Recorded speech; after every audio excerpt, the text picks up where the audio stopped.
you doing with your life? How much time do you have here? Are you wasting your life and everything you could be doing? If so, why? Because you're afraid? What are you afraid of? Are you afraid of failure? Are you afraid it's just not going to work out for you? Why would you think that it's not going to work out for you? Did you know that the only people who accomplish things in this life are those who believe they can? Even you, for the things you have accomplished, the only reason you were able to do that was because you believed in yourself. So why can't you believe in yourself about your biggest goals and dreams? There's actually so little different about you compared to anyone else who has accomplished great things. The only thing that may be different about them is that they had the mindset that allowed them to try the things that they set their mind to. When they came up with an idea, they just did it. If there was an obstacle, they didn't say, "Oh well, I guess I just can't do that. I guess I'll just have to throw in the towel."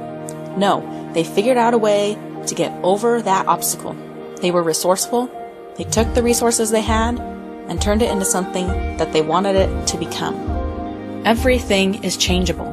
Your life, your circumstances.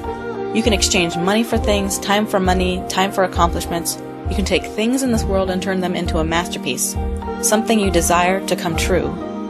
There was once a painter who lived in Philadelphia.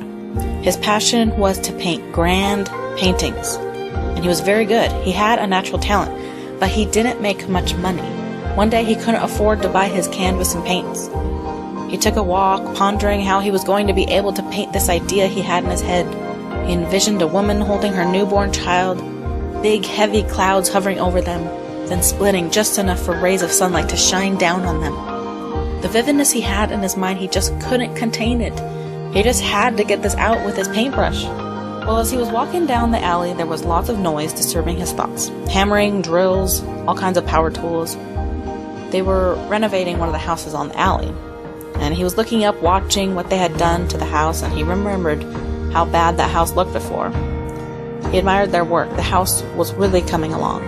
Well, he was about to walk away when just to the side he looked down and there was a giant piece of plywood leaning against the dumpster.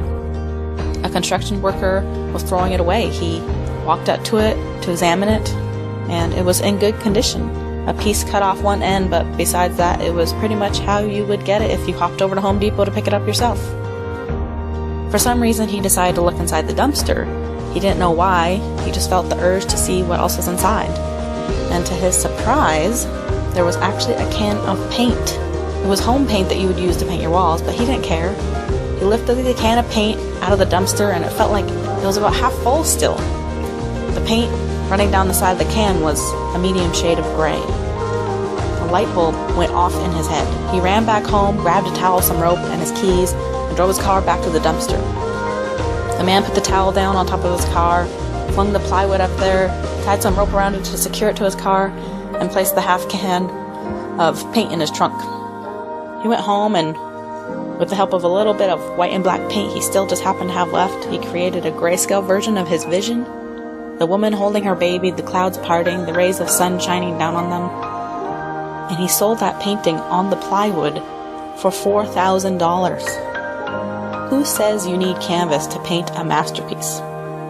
After his experience of finding the plywood and paint, he realized that there was a need that could be branched between contractors and penniless painters.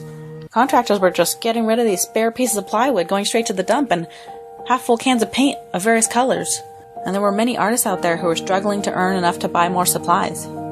So he started an organization where construction workers could come and donate their plywood, partly used cans of paint, and paintbrushes, and artists could come up and pick up whatever they needed. And it became a really successful nonprofit which art admirers from everywhere donated lots of money to every year.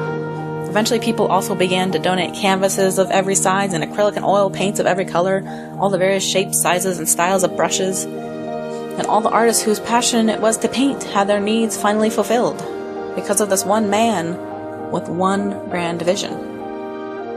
What's your vision? It doesn't have to be grand. What do you want to do with your life? What do you want to do this year?